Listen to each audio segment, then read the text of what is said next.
Hello everyone, and welcome back to Robinhood Stock Market Watch List. My name is Carlos, and today is Sunday, June 4th, 2023. This is our live stock market weekend meeting, and we're going to dive into some very, very volatile events that are scheduled to happen for this week. As it's extremely important that we always try to figure out what's going to happen before it happens, as that always provides an advantage. So starting from the top, we always want to work from the most volatile events and work our way down. And that's going to be the economic reports. And the economic reports, which are scheduled for this week, which are going to be pretty light, but we have 4 days that are scheduled, which is pretty nice. Usually it's a Tuesday, Wednesday, Thursday thing, so it's usually a 3-day. If we can get a Monday or a Friday, if not both, that's even better. But we do have a couple things scheduled for this Monday the 5th. Which are the services PMI for the month of May, which is scheduled to be released at 9:45 Eastern Time, which is 15 minutes after the stock market opens. When we're looking at this on the investing.com website, it's going to default to the Eastern Time, but if you download the application to your mobile device, it'll default to your time zone. But it's extremely important to know when these economic reports are going to take place, because it really provides a lot of volatility before and after. If you're not sure what each economic report is, feel free to click on it, and it will provide you some brief information right below, letting you know kind of what it is and how it will affect the stock market based on the forecast or the previous versus the actual report.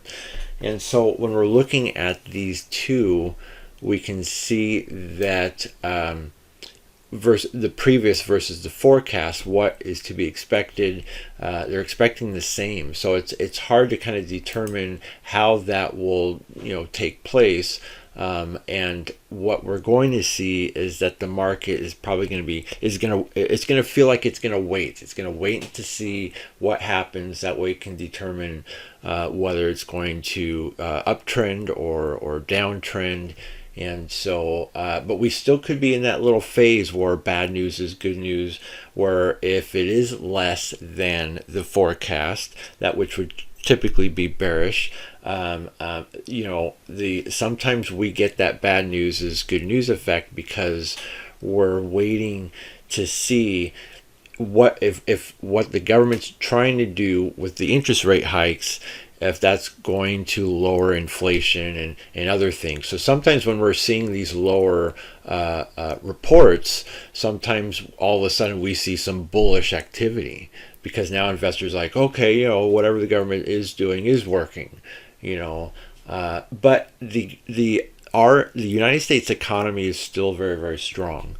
And so that's where, right now with the interest rate hike that's scheduled to happen here in like a couple weeks, there's just a lot of rumors, a lot of things on the media about how they're going to pause or how they're going to skip the interest rate hike for that time. But then other people are like, no, they're going to do, they're probably going to do a 0.25% interest rate hike.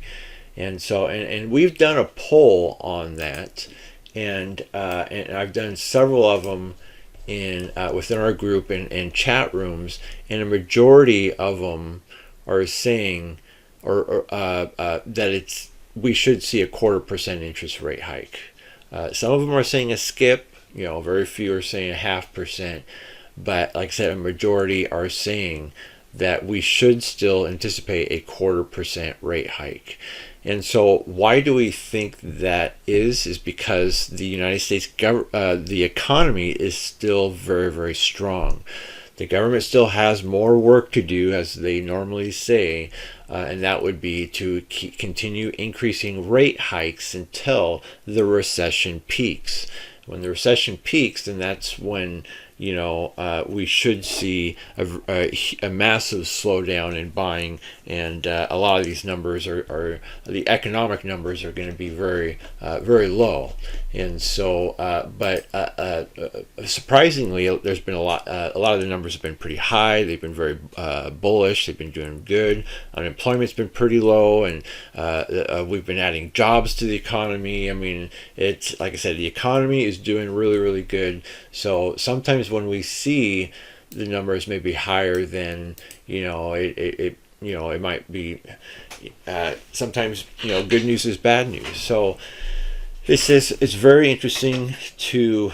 It's a very interesting time because we're in this transition with with our economic cycle, and so going down to the next one on Monday is the ISM non-manufacturing report for the PMI, also for the month of May. When we have a monthly report, that's a lot of volatility. If it's a weekly report, it's going to be a mild amount of volatility. But if it's a quarterly or a yearly report, it's going to have a massive amount of volatility. But a monthly report is definitely going to provide a very good amount of volatility. So Monday, we're going to start off very, very volatile, very, very strong. It's just a matter of which direction it's going to pick. And then so at 10 o'clock, which is 30 minutes after the stock market opens, we're going to add more momentum, adding more fuel to the fire, more volatility, keeping it going. And again, the first hour and the last hour is the most volatile times of the day. And so, just adding more to that first hour, it's going to be pretty nice. And so, but the forecast is showing it's going to be less than the previous. So not much, but still it's telling us that, that typically we should see some bearish characteristics out of it. Because it's less than, but again, we could see, bad news is good news effect. And so if we keep seeing more lower reports between now and a couple weeks, when the government does their interest rate hike decision meeting, they will determine, whether to hike it 0.25% or not. But like I said, right now, investors are anticipating that they're going to continue doing what they have been doing, and they're not going to change that. And so, until we see that these numbers are going to be, lower than the previous. And so Tuesday, June 6th, we have the EIA short-term energy outlooks. This is going to be reported sometime around noon on Eastern time. And so that's just going to provide some volatility.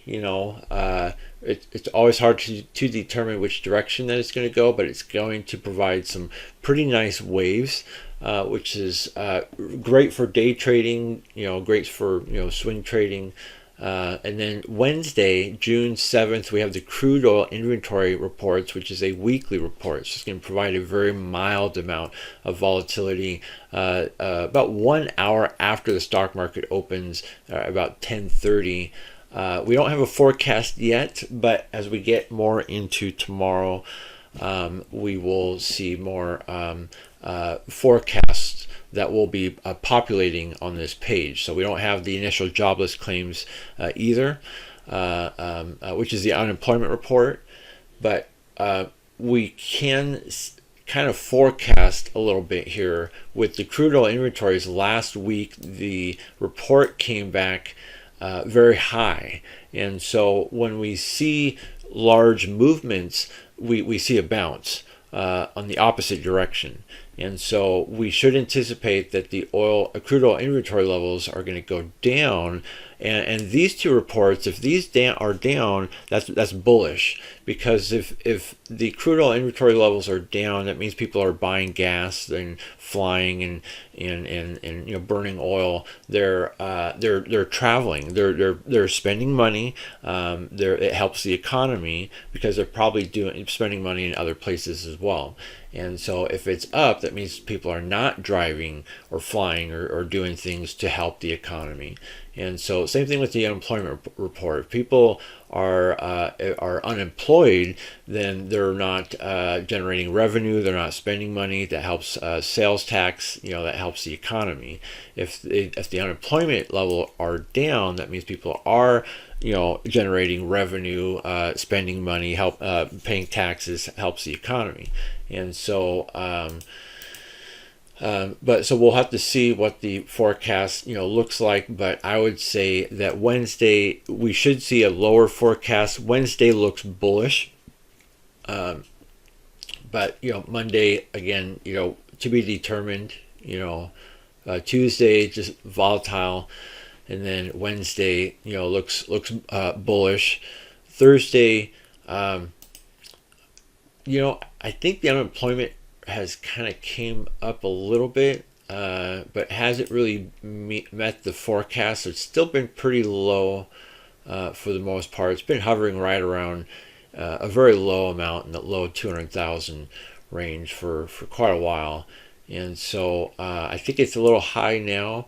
Maybe we could see it go down a little bit, which would normally be good, but we could see good news is bad news effect. And so, kind of just to be determined, but just know these are the times that we're going to see a lot of volatility, especially on the unemployment report with the Thursday, June 8th, with the unemployment report at 8:30, which is 1 hour before the stock market opens. So a lot of great information right here. We can dive into the earnings report, which is scheduled right here. We have a great week coming up this week. Tomorrow, Monday, 5th, before the stock market opens, we have this little science company, SAIC, which is scheduled to release their earnings before market opens. But then after the stock market closes on Monday, we have the JIT Lab. That's going to be a very, very volatile one, which we'll dive into that one here shortly. And then Tuesday, before the stock market opens, we have the CINA, and then the Academy Sports Outdoors, the JM Smucker, and then Thor, and then some other ones that are going to be very volatile is going to be Wednesday after the stock market closes. We have GameStop. That is going to be on a lot of people's watch list, even though it is a manipulated stock, but it's going to continue to be manipulated. But we'll dive into the earnings analysis here in just a little bit. Thursday, after close, we have DocuSign. DocuSign has been a very, very volatile stock since the pandemic, because when they shut down the economy, they told everybody to go home. People are still buying things. They had to do it online. DocuSign was one of those documents that people can just fill out online. But people have gone back to going into the stores and signing physical paper. And so Friday, before the stock market opens, we have NEO. So we'll dive into some of the earnings analysis with these to kind of determine, are these going to meet? Are they going to beat? Kind of what's going on there. But also, it's always a good reminder, letting you know kind of where we're at with our economic and stock market cycle. I just posted this the other day. I figured we're right about here right now, where the stock market is still trending upwards, and we have not reached the full peak of the recession yet, which I anticipate that will happen sometime before the end of this year. And a lot of people think that the stock market should be following the recession. I wish it would, but it doesn't work that way. And the reason why is because even though the full recession is near, the early recovery is just right around the corner. And so that's why investors are putting their money in stocks now, because they know that the early recovery is right around the corner, and we're going to go into full bull mode, which we've kind of been in this transitional period, which is what the spring season is this transitional period from going from a bear season to a bull season. And so that's kind of where we've been at in the last few months, several months. And so going into next month, that's a new quarter. We're going into the third quarter, which is the bullish season out of the year. And so, it's just going to really accelerate that. And so as long as we're aware of our economic and stock market cycle, it tells us what type of stocks we need to be getting in and what stocks we need to be getting out. And this what I'm showing you here on the screen is the most user-friendly version that I've been able to find to kind of explain this. And for the most part, all of a sudden a light should appear, like, okay, this makes sense. So when we hit the market bottom, for example, which was earlier on the year or late last year, it's basically the best time to start buying technology stocks, like Tesla. When Tesla was like $100. Apple was like $125, and so on. I mean, Amazon was $80 or $90. These are the best times to buy and to hold up until further notice where the market's at its top. Once we have maximized our gains on the technology stocks, finance stocks, and cyclical stocks, we sell those at the market top and then buy into the energy stocks, basic materials and staples, like oil. Oil is going to be very, very low, and this is normally like, for example, like during the winter season. Right before the winter season, we'll see that the technology stocks will start to kind of dive down. Oil energy stocks are pretty much at their lowest point, but throughout the winter, that's where energy is used the most, because everything's cold, everything's freezing. People are using up a lot of electricity and natural gas to heat up their homes and whatnot. And so that's where energy stocks really do the best. And then so when the market, where the majority of the market goes down, energy stocks go up. But once we reach the market bottom, again, that's where we sell those energy stocks and basic materials, and especially metal materials like gold, silver, and whatnot.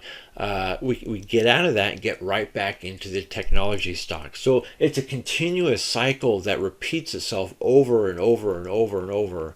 And the yearly cycle, we have the which is the stock market cycle, but the economic cycle, which is more of a 10-year cycle. So that's where we see like what happened in 2020, or the financial dilemma in 2008.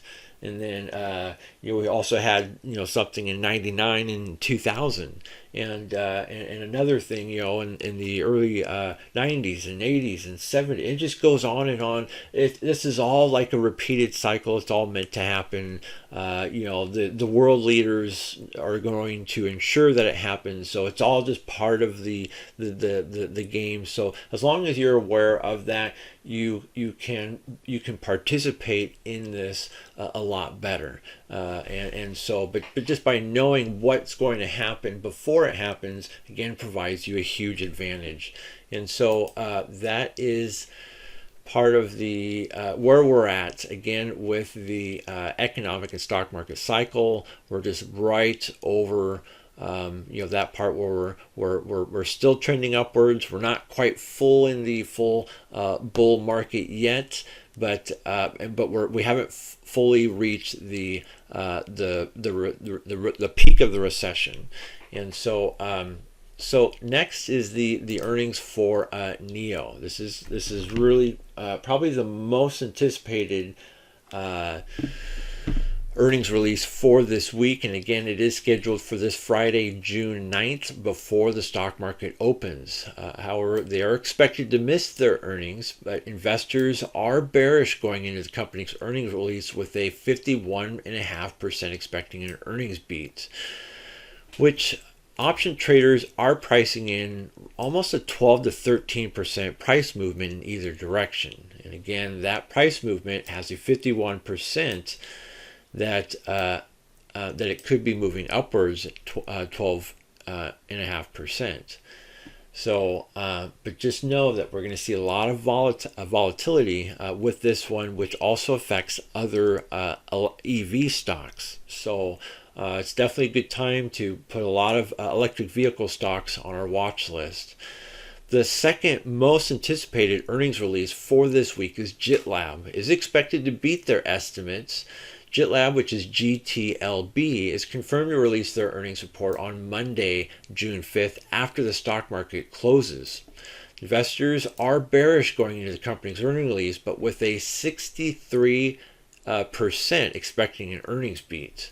Option traders are pricing in a 19% price movement move on their earnings, where the stock has averaged right around 15% in recent quarters. So we are expecting a lot more volatility out of this one, and it's more than likely, it's going to go up, and it has a pretty good chart on the graphs. Next one, which is the third most anticipated earnings release for this week, is GameStop. Is expected to beat their estimates. GameStop, which is GME, is confirmed to release their earnings on Wednesday after the stock market closes. Investors are bullish going into the company's earnings release with a 57, almost a 58% expecting an earnings beat. Option traders are pricing in a 14 to a 15% price movement in either direction. Again, it's been very volatile in recent quarters, averaging right around 13% price movement after earnings. The next one is Cena. Cena is expected to beat their earnings. Cena's CIEN is confirmed to release their earnings on Tuesday before the stock market opens. Investors are bullish going into the company's earnings release with a 66% expecting an earnings beat. Option traders are pricing in almost a 13% price movement in either direction. Next one is the Science Applications International, which is expected to beat their estimates. The ticker is SAIC. Is confirmed to report their earnings on Monday, June 5th, before the stock market opens. Investors are bullish going into the company's earnings release with almost a 41% expecting an earnings beat, which makes you wonder, why are investors bullish with a 41% expecting an earnings beat? So we'll have to kind of take a look on that on the charts, because maybe we're seeing something here. Option traders are pricing in around a 5% price movement in either direction. Next is DocuSign. It's something that we were just talking about, was one of those COVID stocks. Very volatile, but DocuSign is expected to beat their earnings this week, which DocuSign ticker is DOCU, is confirmed to report their earnings this Thursday after the stock market closes. Investors are bearish going into the company's earnings release, but with almost a 72% expecting an earnings beat. So maybe maybe the stock price is priced in already. It's something we just kind of have to look into to figure out why investors are bearish, even though we are expecting the earnings to beat. Sometimes we'll see that the stock price is already high. It's basically priced in, because knowing that they're going to beat it, and all of a sudden they beat their earnings, they beat their estimate, all of a sudden the stock goes down, and people are wondering, how come it's going down? They beat their earnings. Well, it's because it was priced in. People knew that that was going to happen. In fact, sometimes it provides a good buying opportunity, especially if it recovers after several trading days. And so, unless they say something about, oh yeah, we beat our earnings last quarter, but we anticipate that we're going to do really badly here in the next quarter or two due to anticipating whatever the economy is going to do. So it just really depends on what they say after earnings, because they could say something that can result that investors don't want to hear. Option traders are pricing in right around a 14% price movement with DocuSign in either direction. And again, before in the past, it has averaged right around 22% price movement in recent quarters. And so the Academy Sports Outdoors, which is expected to beat their earnings, the ticker is ASO. They are confirmed to report their earnings on Tuesday morning before the stock market opens. Investors are bearish going into the company's earnings release, with a 52% expecting an earnings beat. Option traders are pricing in right under 10% price movement in either direction. Next one is the JM Smucker is expected to beat their earnings. Their ticker is SJM. Is expected to release their earnings on Tuesday, June 6th, before the stock market opens. Investors are bullish going into the company's earnings release, with a 68% expecting an earnings beat, which is pretty good. Option traders are pricing in right around a 4% price movement in either direction. Next, we have Thor. Thor is expected to miss their earnings this week. Their ticker is THO. They are confirmed to release their earnings on Tuesday morning before the stock market opens. Investors are bearish going into this company's earnings release, but with a 30% expecting an earnings beat. Option traders are pricing in right around a 7% price movement when they've normally moved right around 3% in the past. So again, interest rates have been something we've talked about in our meeting and with the interest rate hike decisions. And when interest rate hikes go up, we typically see people with great credit or good credit, they start to hold off. And so the only things that the economy is seeing for like auto dealers and other things is people with maybe they're just starting out, or people with bad credit. They don't really care so much about what the interest rate is as long as it fits within their budget. But people that have amazing credit, whether you're a 700 credit score or 800 credit score, you're going to be one of those that are like, I'm just going to hold off till next year when the interest rates go down, which is something that we talk about in our previous meetings. That's called interest rate easing. This year, which we've talked about for the last several years, was scheduled to happen with interest rate hikes. Next year, it's scheduled to have the interest rate easing, and hopefully we'll see interest quantitative easing. But typically, in the past, what I've seen with quantitative easing, which is when the government buys stocks, typically they're at the rock bottom. I mean, they're like catastrophically, but if they do that next year, both quantitative easing and interest rate easing, we could see a very massive bullish characteristics that will continue that economic cycle thing that I was just showing you a little while ago. So it only makes sense that we should have a very extended bull market that may go throughout the winter season.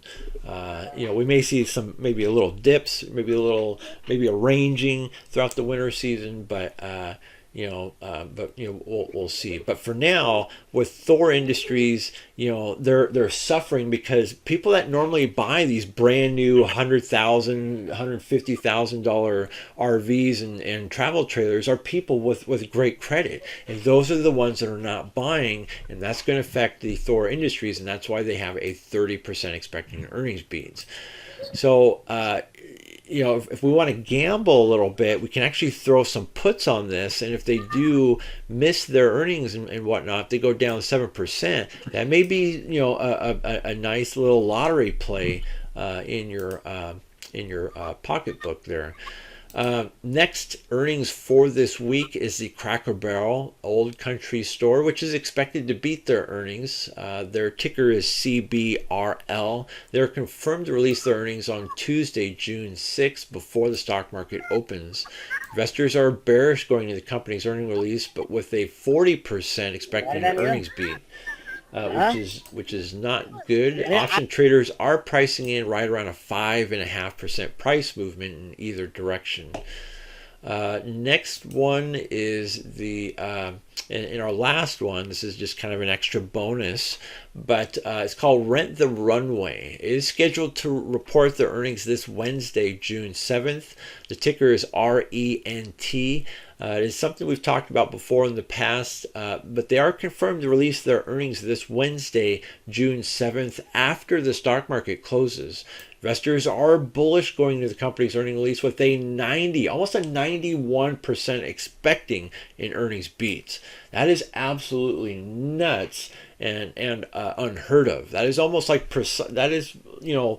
investors are basically saying, oh, they're going to beat their earnings, no matter what. But if they're priced high, knowing that they're going to beat their earnings, it could easily drop. But the stock has averaged right around 21% price movement after it beat its earnings in recent quarters. And so we are expected to see a lot of volatility coming out of this one on Wednesday. And one of the other things that's really important to go over is investing.com's Sunday article, the top 5 things to watch in the meetings week ahead. And so just to make sure that we are not missing anything when we're doing our weekend due diligence, getting ready and prepared for this week. Because one thing that the professional traders and investors always say is to always plan our trades and to trade our plan. And that's one thing that we always like to do throughout the weekend and throughout the week.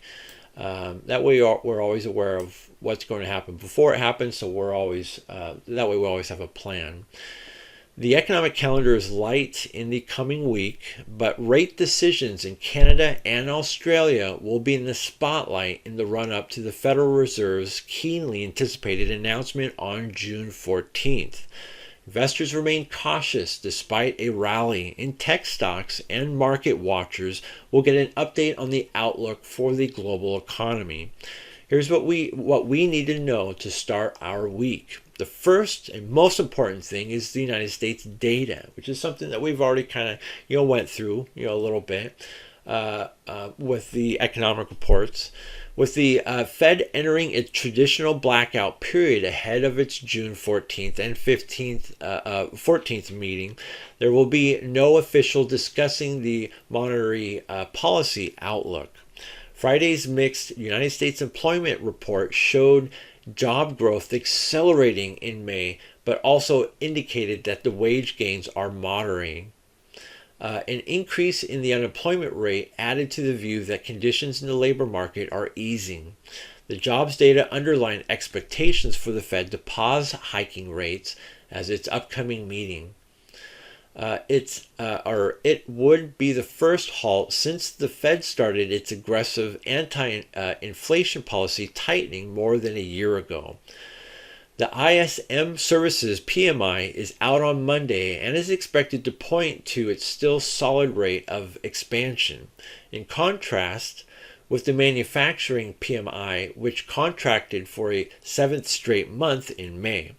Other reports include Wednesday's trade figures and Thursday's initial jobless claims numbers. Now, the second most important thing that investing.com is saying here is now it's the stock market gains. Some investors are becoming increasingly wary about how much market gains have come to be dominated by the outperformance of a small handful of mega cap stocks while the rest of the market treads water. Meaning that a lot of high market cap stocks or blue chip stocks are priced pretty high and or have already reached its highest weekly price. And so the tech heavy NASDAQ 100 has gained 33% so far in 2023, and benchmark the S&P 500 has risen 11.5% year to date, currently standing at a 10-month high. So S&P 500 has almost reached its 1-year highest point, which will probably happen pretty soon. The combined weight of the 5 stocks like Apple, Microsoft, Google, Amazon, Nvidia, and so on, which basically now accounts for 25% of the S&P 500's market value, with the buzz around advances in artificial intelligence fueling hopes for significant future gains. Anything that they could use to help manipulate their stock, they're going to use it. And this whole artificial intelligence or AI thing has done a pretty good job doing it so far. A rally concentrated in a handful of stocks raises questions about the health of the broader market and risk igniting volatility if investors ditch those mega cap holdings. Which, let's talk a little bit about that. It's perfect timing for that. Doesn't it make sense to do that between now and the next few weeks as we approach what's called the triple witching day?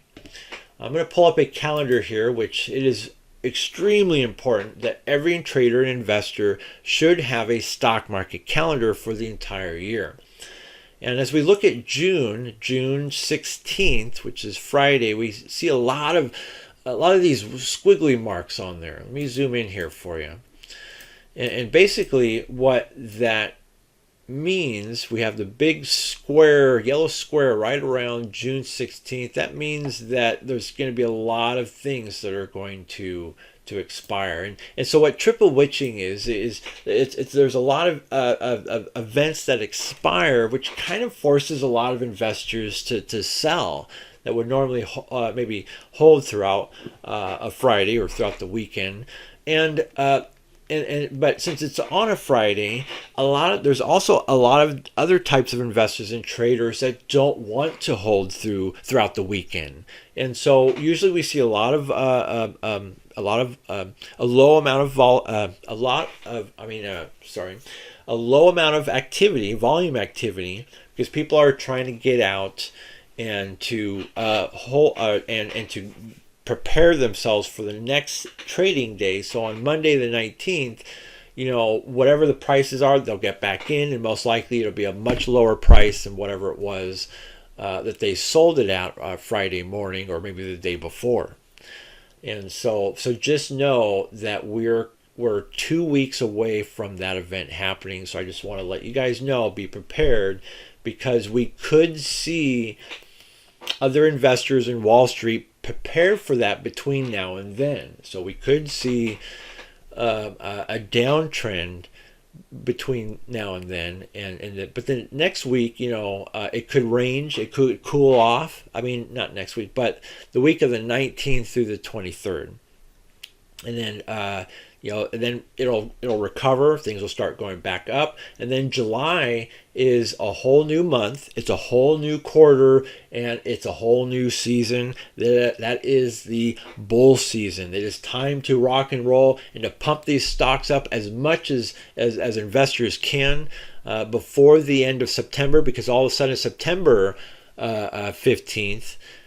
Is also another triple witching day, and so, but it kind of like signifies the end of the season. It's like a celebration of the end of the season. You'll have to Google it. It's kind of a weird thing, but again, it's just a thing that where a lot of things expire, but it affects the investors because they sell, and when you have people that sell, things go down, things go red.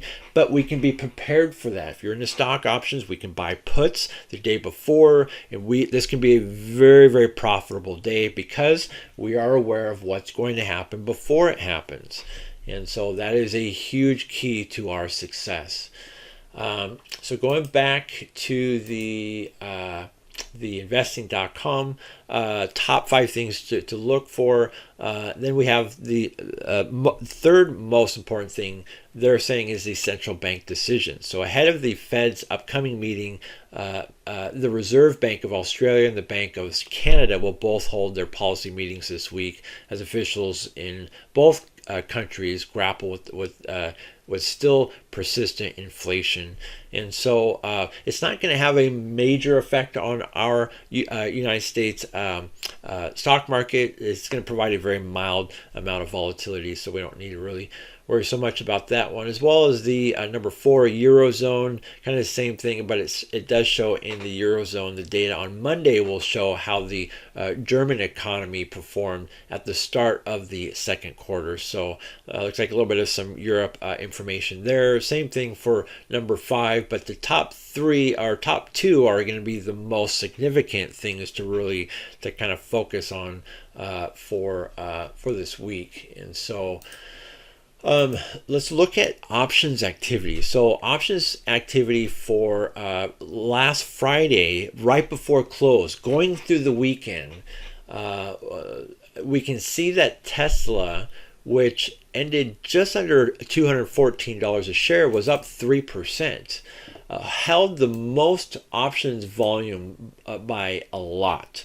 Almost 3.8 million in options volume, where second place was 1.4. However, with Tesla's massive volume of 3.8 million, 65% are betting that the stock's going to go up, or about 35% are betting it's going to go down. So a lot of this information could also pertain to straddling activities. So people, 75% are betting that Tesla's going to go up, on Monday, where 35% are betting it's going to go down.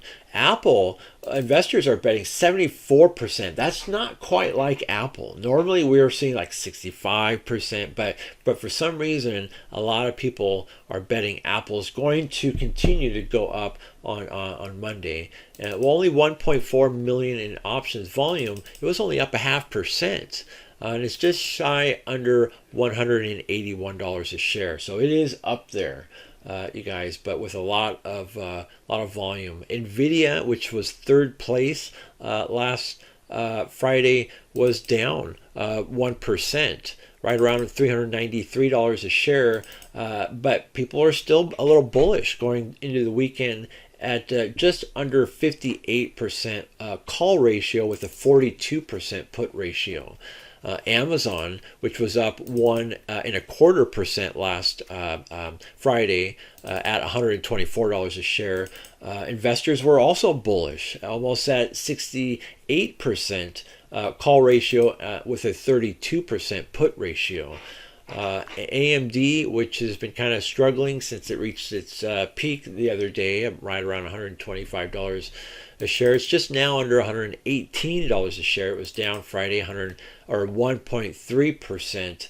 But investors are still a little bullish going into the weekend at 61% calls and just under 39% puts. Google, which was right around 73% calls and 26% puts. So there's a lot of calls activity that really exceeds the average, the normal. And there's a few other things that are way above normal activity, like the SoFi technology stock, SOFI, which is currently at $7 a share, was up 3%. With a 78.5% call ratio. So people are very bullish on this one. 21% put ratio. And same thing with Alibaba. Alibaba, which is priced pretty low, $84 a share. They were up 1.5% with almost an 80% call ratio and 20% put ratio. That is huge, you guys. That is massive. And which really goes above and beyond average and normal, which again, normal average is like 60-65%.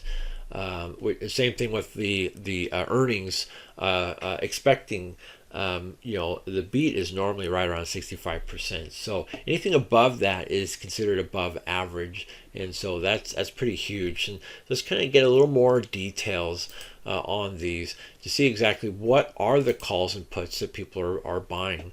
And so so looking at this, most of these are going to be expired. So we got to look at the DTE, which is the total number of days until that particular stock or that strike price expires. And so looking at the ones that are current, we have the Tesla, a $220 call strike price, and it's currently at just under $214. But we have a $220 call strike price that expires this Friday, and it had only 20,000 in open interest. And now it's got a massive amount of 91,000. So it really exceeds the open interest by a lot, showing that it is pure buying activity, not selling, buying activity. So people are very bullish that Tesla will get to $220 by the end of this week.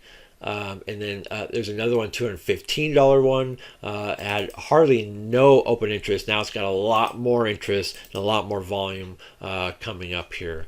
And so going down the list here, we have an Apple call, $180. This one's in the money, as well as a $185 one that is with an expiration date of this Friday, June 9th.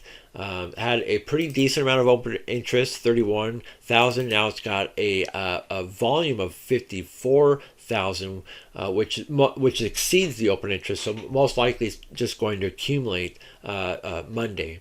And so it's just going to add more interest because people are very bullish going into this week. I mean, it is obviously, you guys, as we with our, a lot of our little rules and guidelines, one of them is to always follow the money. And so this is why this is our little screener, scanner. I call it our radar. We never want to let anything fall under the radar. And so this is why this is extremely important and extremely valuable, that we always utilize these tools, so that way not only do we know what's going to happen before it happens, but we can always see what's happening in front of our eyes. And so there's another Tesla one right here, $230 call strike price for Tesla that expires also this Friday the 9th. Has a lot of volume. But we do have a Tesla put finally. It's always like an insurance card, just to have, just in case if something intercepts the news or whatever, anything could happen. Kim Jong-un could launch more missiles or whatever. Something can escalate to the point where it could scare Wall Street and investors, and all of a sudden we could see a little selling effect where things kind of start to dive until things kind of cool off. So that's why it's always important. I always recommend straddling. If you're not sure what straddling is, it's basically where you're betting a stock goes up and down at the same time. I know that may sound conflicting. Why would anybody bet a stock goes up and down at the same time? That sounds conflicting. Well, it's because you can only lose what you have on one side, but your gains on the other side are potentially unlimited. So you could potentially lose, 100% on one side, but your gains on the other side could be 200%, could be 500%, could be thousands of percents, which outwashes your loss on that other side, and it puts you ahead. And so that's why it's important to always be straddling no matter what. Never have calls without puts.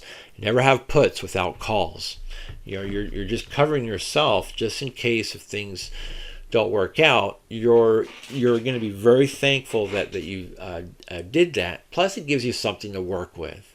We can always sell them at different times, so we can always maximize our gains on one side while minimizing our losses on the other side. So let's kind of come down. We got just a lot of Tesla activity here, but if you're more into more of a short-term, long-term type of style, then we want to maybe look at this more of an open interest. So we'll refresh it here really quick. Let's take a look at the highest open interest out of the entire options database.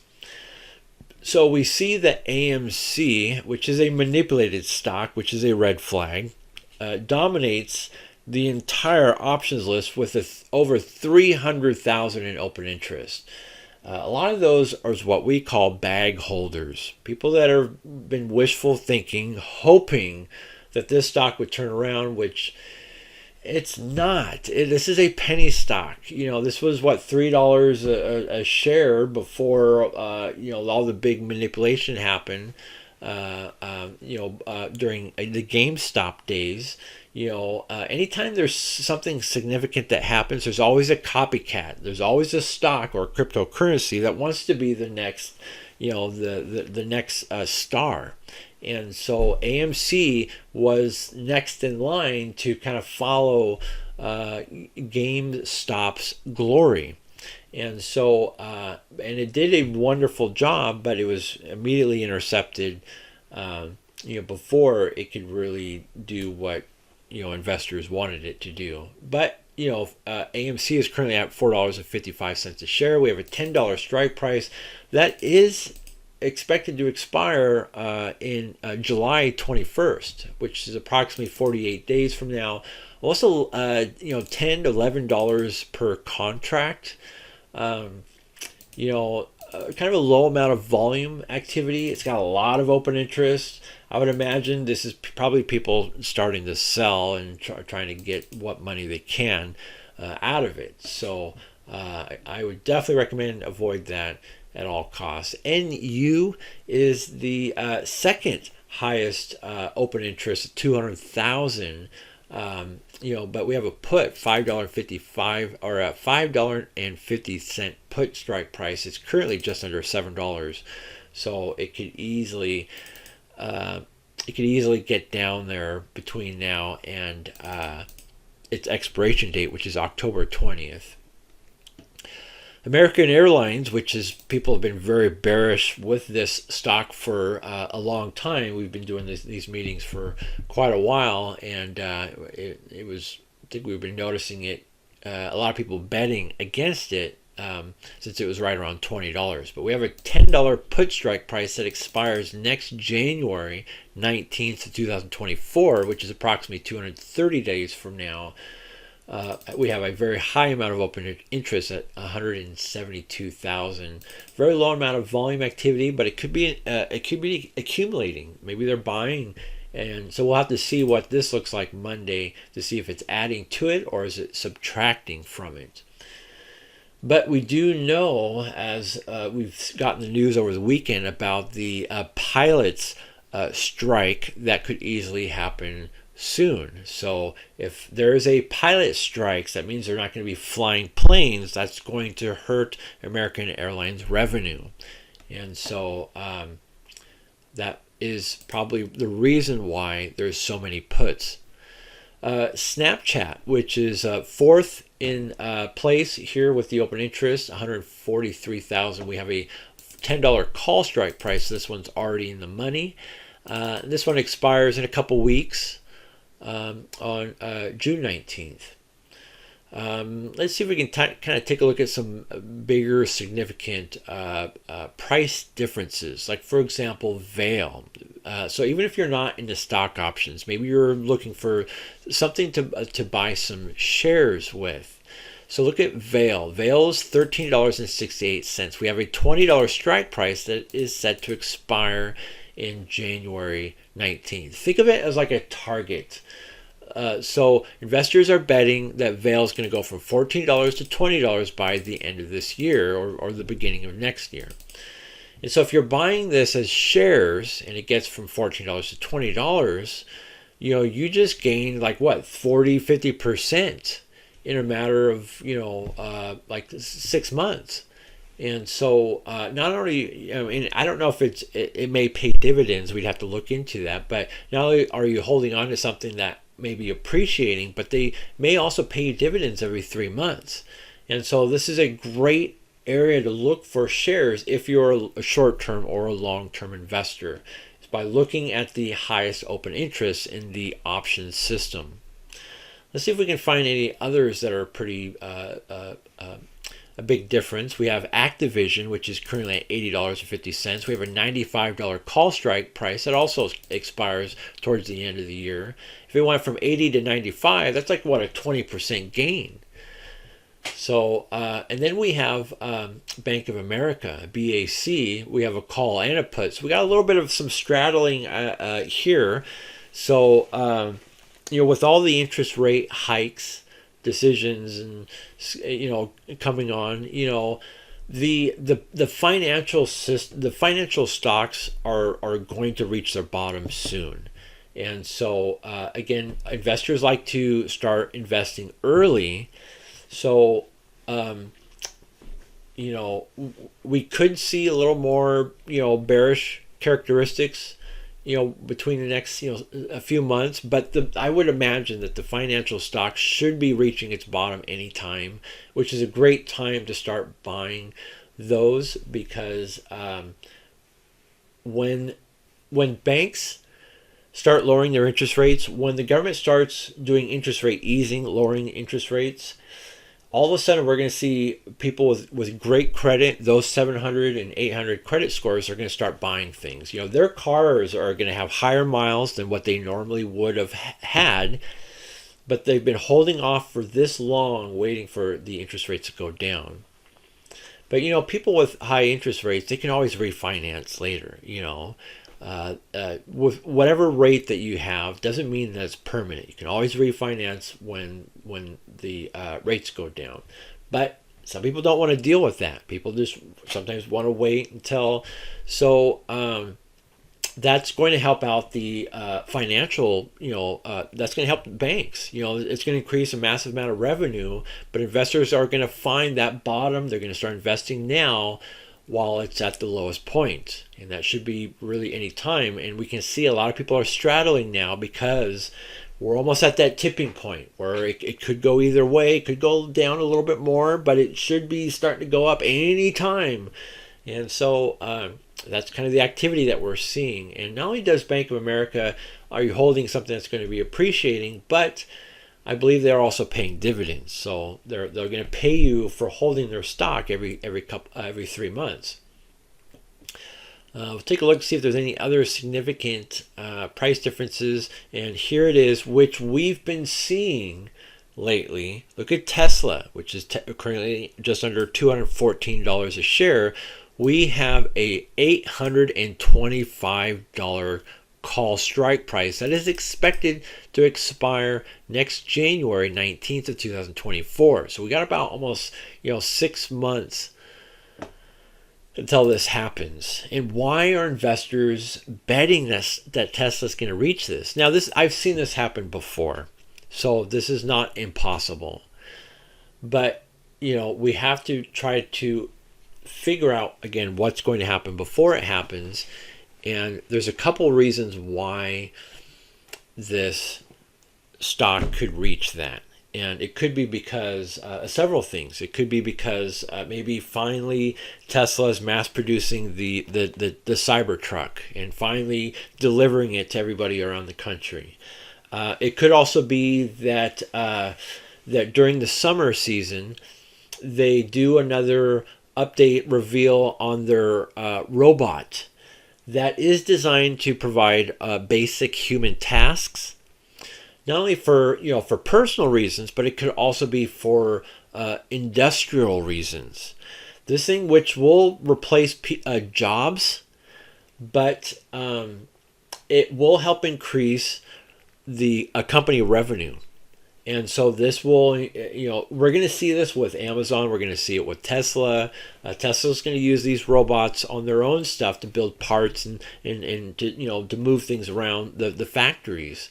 And so it's a business staff is their biggest expense, and if they can lower their staff, they can lower their expense, which means more revenue, more profit for the company, and that increases the share value.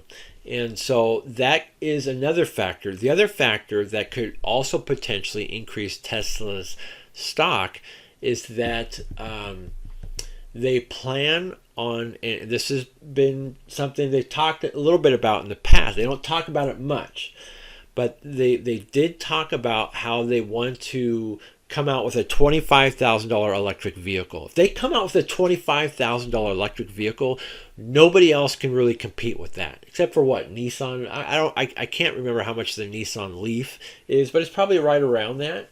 But $25,000 electric vehicle, a brand new electric vehicle. Now we're starting to get into a different type of a customer that can afford that.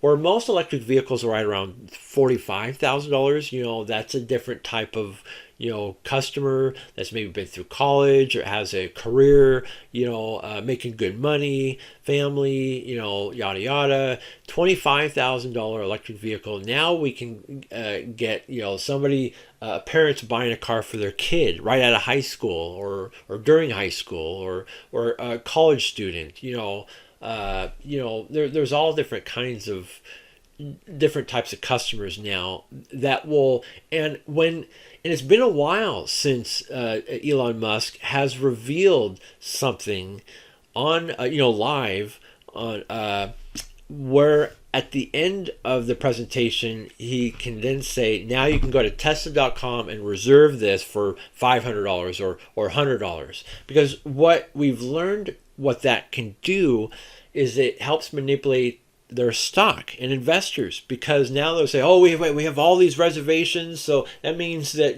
they have to build all these times X amount of however much that it's valued at, and so that can be millions if not billions of dollars. And so now Elon Musk has also mentioned that he wants to mass produce this robot that they call what do they call it, Optimus. And so if they and again, millions, they want to mass produce millions of them. And if all of a sudden this would be a new type of thing that people can order that the average Joe can reserve. And if all of a sudden we have hundreds of thousands of reservations, if not millions, oh my gosh, I can easily see it reach $825 a share. Plus, not only that, but he's also working on another thing called Neuralink, which he revealed several years ago, and he said that he's been working on that several years before that. Though it's interesting, though, even though this is like a microchip implanting into our brain, we've seen in the past where a lot of politicians or the government has said that we'll never let you do human trials on it. Well, lately we've seen some rumors about within the political world and within the government that they may now let him do human trials. So somehow they must see some benefit to this, some way, somehow. But this Neuralink technology in this company, which can also greatly affect the Tesla company. And also, we're getting more and closer into a time where we could see or hear more about how more space programs are getting closer to manufacturing things and preparing people to transport them to Mars. So we could see more of this whole Mars, space traveling thing coming up here this year, or maybe within the next, couple years. Who knows? But there's a lot in the pipeline that could affect Tesla that could easily get it to $825 a share. They even have a semi truck, which there's been a lot of like prototypes and things driving around California. So they could be getting ready to maybe launch that throughout the country. Their electric semi truck. So I mean, who knows? There's just so much that they have going on that even all at once, it could easily get to this 825 by the end of this year. And so, but again, this isn't the first time we've seen this. They've been able to do some amazing things. And I mean, Tesla did a stock split twice within a couple years. Once it gets to be too expensive, he could easily do it again, and that can also help manipulate their stock, because then people are like, oh, we got to hurry up and buy more before it splits, because people are going to want to take advantage of it and it's going to go up. Well, as soon as it splits, always know that the stock will plunge, because it's one of those buy on rumor, sell on news effects. And once it splits, it's now on sell on news effect. Now it goes down, and everybody's like, "How come it's going down?" Blah blah blah. Isn't this good news? And no, you should have been prepared. You should have known what was going to happen before it happens, and this is the activity that we're seeing. So hopefully this makes sense. If anybody has any questions, please don't hesitate to let me know. You can unmute your mic if you want to say anything, bring anything to the table, have any questions, comments. If not, you can always reach me on the Messenger app. Hopefully everything makes sense. Thank you guys for attending our meeting. We'll try doing this again next weekend.